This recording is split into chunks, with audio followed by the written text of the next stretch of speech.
Alrighty, guys. Happy Thursday. Welcome to week number 5 NFL predictions. Last week, it was kind of a weird week, if I'm going to be honest, if I'm going to keep it a buck. Last week, sorry, I'm trying to get everything open. Last week, I went a record of 9-6-1, I believe. Yeah, this week from week 4, I won 9 games, lost 6, and then I guess people are counting ties from what I saw. So now this week I went 9-6-1.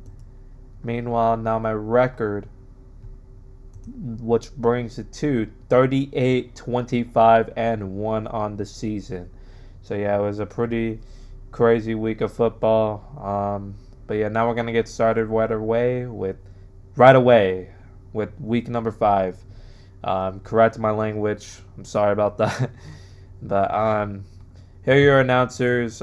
Kenny Albert and Jonathan Vilma will be in London to call the Vikings and Browns. And then here's your game map for CBS on the single window. Most of you are getting the Broncos and the Eagles, while some of you may be getting Texans, Ravens, or Bucks, Seahawks. That's going to be a big game. And then as we go to the Fox early and late window, they made a change from Santa Barbara and Eugene, Oregon. I probably said it wrong, so correct me. It was originally a game was Dallas and the Jets, but it's now been changed to the Las Vegas Raiders and the Colts. And then for your late window, a lot's changed. So all of Georgia, Alabama, Nebraska, Montana, and then some cities in Florida, Tennessee, Knoxville, Chattanooga, St. Louis. A lot of it's been changed from Washington to the Chargers to the garbage Lions Bengals game. I don't think that's going to be good. I think that was a poor decision, but it is what it is. But these are your game maps for week number 5. And now with that, we are going to get started. Oh yeah, and here's your announcers if you did not see. And yeah. All right. So to start off, Thursday Night Football, we have the 49ers and Rams. So this one, I was going to take the 49ers to upset the Rams, but now with the many injuries that San Francisco has, I can't trust it. Because the 49ers targets, as currently expected to play, is just going to be Christian McCaffrey running the ball. You don't have Brock Purdy again. He was playing too early from injury, so he's out for week number 5. You don't have Jawan Jennings, no Ricky Pearson, no Brandon Ayuk. You only have Kendrick Bourne, Demarcus Robinson, Sky Moore, MVS, and Jake Tonjes. Kittle's expected to come back next week, I would believe, hopefully. But yeah, this Niners team on offense is hurt. Defense is also hurt. Bosa's out for the year. And their defense is pretty banged up right now. I can't trust the Niners right now in this game going to LA. Unfortunately, I do have the Rams winning. I have the Rams winning by the final score of 24-17. I think this will be relatively close. The Niners can still beat the Rams, but not this week due to the many injuries that San Francisco is doing, and the Rams are basically mostly healthy. Although Rob Hastein and Tyler Higbee are not going to expected to play on Thursday night. It's still going to be a good game, but I have the Rams basically controlling most of this game. Puka Nacua has reached 500 yards, and he's probably going to get another 100.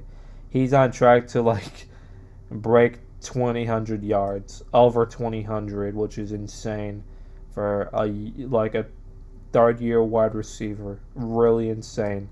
But yeah, Niners lose, and unfortunately they'll have to fall to 3-2, and the Rams go to 4-1. And then that brings us to the boring Vikings-Browns London game. So this is going to be boring. It's Carson Wentz is expected to play again. The Vikings are fine for the most part, except the O-line's banged up right now. You don't have Brian O'Neill. He got hurt against the Steelers, and he's expected to miss a couple games. As of this very moment, he has an MCL sprain that he's dealing with. Ryan Kelly's questionable. Donovan Jackson's already been ruled out. And then your only healthy one's Darisaw. Then you don't have Blake Cashman. That's a huge loss. And then your linebackers are pretty banged up with Van Ginkel out and Dallas Turner questionable and Blake Cashman on IR. But I'm still expecting the Vikings to get it done here. It's going to be a boring game. Carson Wentz just needs to release the ball quickly and not make the same mistakes he did last week. I'm still confident in Minnesota's defense because Dylan Gabriel starting. I don't think he's going to do anything in that system. I think they're going to be against Brian Flores. I think what's going to happen is they're probably going to run the ball. It may be more close than 20-7, but I don't think the Browns are going to score much points against Brian Flores' system. I could be wrong. Upsets happen, but I do have the Vikings getting it done here to win by the final score of 20-7 in a really boring game. And then that brings us our first Sunday afternoon window. That brings us to the Raiders and the Colts. And in this one, I'm confident that the Colts are going to run the ball pretty effectively against the Raiders' running defense. I think Jonathan Taylor, he's probably one of the best running backs in football right now, I can confidently say. And probably James Cook and Jahmyr Gibbs and Bijan Robinson.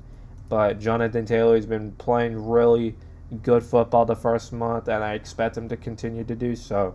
The Colts have been really, really efficient. Although they lost a tough one to the Rams, it was a close game, but the Colts made too many mistakes. Meanwhile, for the Raiders, they suffered another heartbreaker. They should have won against the Bears, if I'm going to keep it a buck, but Geno Smith has been having too many dang problems with turnovers. And Geno Smith is already struggling with the Raiders in just his first month of the year. But unfortunately, I think the Raiders' struggle do continue. I think the Colts are going to easily win by 10. I think the Colts will win this one 27-17. In this one, I don't know what to expect, but Colts are on a roll right now, and I expect them to continue to do so, to go to 4-1. Then that brings us to the Giants and Saints. Now this one is a toss-up. Both of these teams suck. The Saints have been playing competitive football. I know their record's 0-4, but they've been basically close in basically every single game except for the Seattle one. The Bills-Saints was closer than you think it is, but the Bills basically controlled it in the fourth quarter. It was like 16-21. Then it was a 2-point game, and then the Bills basically controlled the clock and the rest of the way. But the Saints play hard, and I expect if the Saints have been playing like that, I expect them to win this game.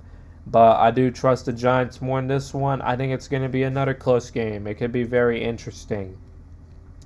But I have the Giants winning the Tank Bowl 27-20 for the Giants to go to 2-3 and the Saints to still be winless. And Jackson Dart continues to build his confidence, as it's not going to be pretty for the Giants weeks ahead of them. And then the Saints will continue to fall when Spencer Rattler has been playing clean football for the most part, and he still has not won a single football game yet. And then now that brings us to the Dallas Cowboys and the Jets. I don't know how the Cowboys are not favored by like 4.5 or 3.5 in this one. But I think the Dallas Cowboys are gonna get it done pretty easily. Yes, I know the Cowboys defense has been pretty bad, but I'm expecting the Dallas offense to be on cruise control basically the entire game. If they lose to the Jets, I don't know what I'm gonna say. I really don't. But I expect Dallas to handle business in New York. I think it's going to be 31-20. The Jets will score points, but their defense is not going to be fun for them. And Dallas has been pretty good on the offensive side of the ball. So I'm expecting Dallas to win by 2 scores in this one. And then it brings us to the Denver Broncos and the Philadelphia Eagles. Now, this one is very interesting because the Broncos, they've been basically in every single game. They dominated Cincinnati. They should have won against Indianapolis, and then they lost a close one to the Chargers. Honestly, the Broncos team can be really good. They have been pretty solid. I know they should be 3-1 right now. Don't get me wrong. The Broncos have been playing solid football. Bo Nix does need to get his game together. Although I think he'll just be fine. There's nothing to worry about Denver just yet. Although he did carve Cincinnati.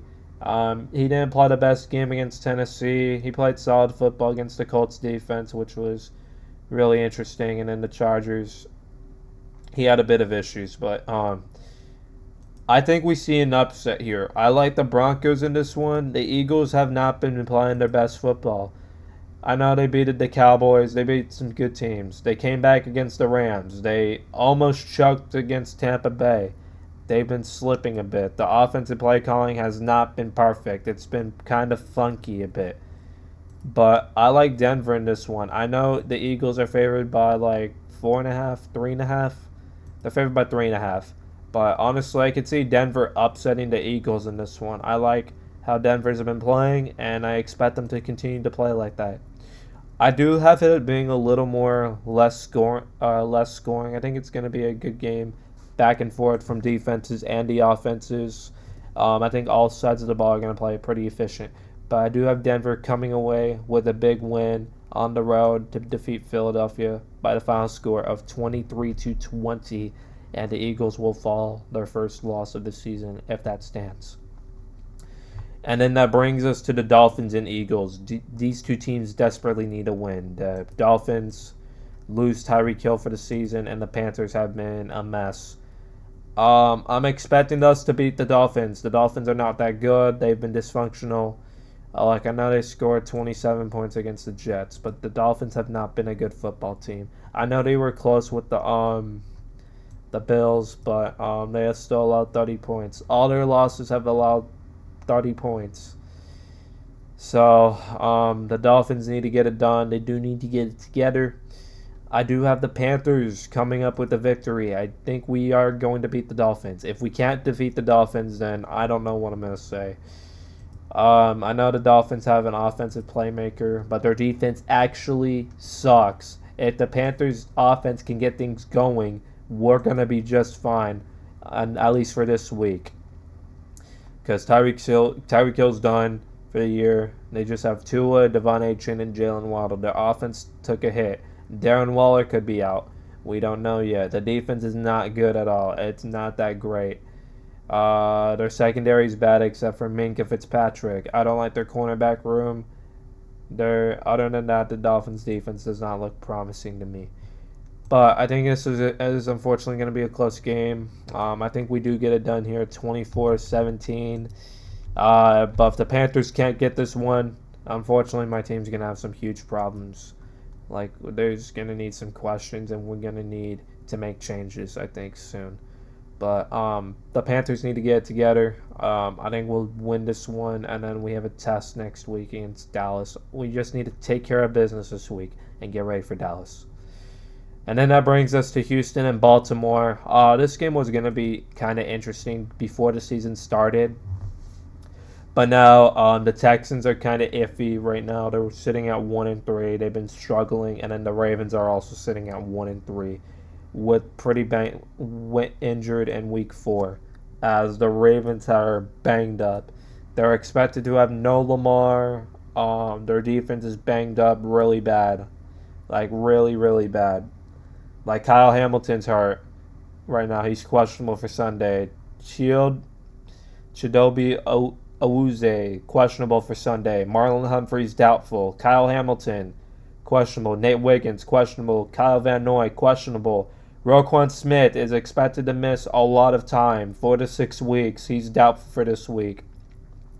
Travis Jones, Brent Uban, questionable. Most of their starting lineup is questionable for Sunday. And then Justin Madubuike, I don't know how to say his first name, but Nnamdi Madubuike, he's done for the year. He suffered a gruesome neck injury that cut his season. The Ravens are injured right now, and they are in jeopardy of their season. Meanwhile, on Houston's side of the ball, they have been struggling on offense really badly. Offensive, the offense has been struggling a bit for Houston. It's not been good for Houston. Houston needs to get it together. Their O-line needs to get it together, which it's been a big problem, and you're not going to win football games if you allow like 10 sacks a game. Stroud has taken, let's see, he's played every snap this year. 3 sacks against the Rams, 3 sacks against the Bucks, 2 sacks, 2 sacks. He's taken 10 sacks this year, and he's dealing with heavy amount of pressure every single game. He doesn't have time to throw the ball. He does not have a lot of time to throw the ball. You need to get him protection in this one. Although the Texans are favored, I do think they will beat the Ravens. I can't really trust Houston, though, but Baltimore is extremely injured. I think this is going to be a boring game. I think the Texans will get it done 20-17. But the thing is, I really can't trust Houston. I'm confident Derrick Henry's going to run all over them. But the Texans have been pretty dang good on the defensive side of the ball. I'm expecting the Ravens not being able to score points. We're going to have to wait and see what happens. But the Ravens are hurt, and the Texans are trying to get things together before it's too late. And then that brings us to the Tennessee Titans and Arizona Cardinals. I'm going to keep it short and sweet. This is going to be a blowout. Tennessee looks dog water, and the Cardinals look mediocre. But I'm expecting Arizona to blow them out 34-10. The Titans need to fire Brian Callahan. They need a restart. Season's over for Tennessee. They've been really bad at football. And then that brings us to Tampa Bay and Seattle. This one's going to be probably the game of the week. I don't know which thumbnail I'm going to do yet, but this is going to be an extremely fun game to watch. Tampa Bay and Seattle. I'm expecting a shootout in this one. Give me Tampa Bay on the road, upsetting Seattle 31-30. I'm expecting this game to be really fun and probably the game of the week on Sunday. And this should be really fun to watch. I think Sam Darnold is going to have to rely on the passing game. Tampa's run defense has been actually really incredible. Really incredible. Bijan Robinson was limited on Sunday on the first game of the season to only 24 rushing yards, and Tyler Algier to 24 rushing yards. That's really good. Tampa's running defense is really phenomenal right now. Like, Chubb only had 43 rushing yards on Monday Night Football. Week 2, Woody Marks did not get much carries during that game. And then against the Jets, Breece Hall was non-existent as well. The Jets have been the Buccaneers have been great at stopping the run, and I'm expecting to continue them to do so. Meanwhile, Jalen Hurts did have 62 rushing yards. Saquon was absolutely useless against Tampa Bay. I'm telling you, Tampa Bay's running defense has been phenomenal right now. So I'm expecting Kenneth Walker, Zach Charbonnet, whoever's starting, I don't know. I think both of them are completely fine. Kenneth Walker, Charbonnet, whoever's starting, they're not going to be able to run the ball. So Seattle's going to have to rely on their passing game with Sam Darnold. And I think the Buccaneers are just going to get it done in this one, 31-30. Detroit, Cincinnati. Cincinnati's hurt. They have no Joe Burrow, and the Lions are basically dominating right now. And they are one of the best teams in football right now. I'm expecting a butt-kicking 38-10. Just keep it very short and simple. Cincinnati needs a quarterback to back up Joe Burrow. Jake Browning is not the guy. He's been terrible the last 2 games. They need a O-line. They need to go get O-line help, and they need to get a solid backup. Like, go trade for Jameis Winston if you can to get the season back in shape. You still have time, but not a lot, because Burrow's going to be out for a long time. And you need an O-line help. Some of these guys have not been it. Like, if we go to Jake Browning, he's taken 3 sacks, Heavy pressure for Cincinnati as well. And then Burrow has been hit a lot of times as well. Burrow took 3 sacks, 2 sacks. Somehow they're probably not the league leader in sacks taken. I guess Cam Ward has got sacked 17 times. Lamar has been sacked 15. But Stroud's in the top 7. And the Bengals are probably in the top 10, top 5 as well in combined sacks allowed. But yeah, this is not a good sign for Cincinnati right now. But the Lions will get it done 38-10. They need protection. A lot of teams need protection. And then Commanders and the Chargers. This one should be fun. In this one, I think the Chargers with Justin Herbert, they're gonna not let that one loss define their season. I think Jaden Daniels is playing. I'm expecting a close game, but I think the Chargers will get it done here. And I think we should be in for a fun one in LA. And then closing out Sunday Night Football, we got the Patriots and the Bills. Bills win this one shootout game. I think we're going to be in for an underrated treat. But the Bills are just going to barely squeak by New England. I think New England will score points. And we probably get another fantastic game between these two teams.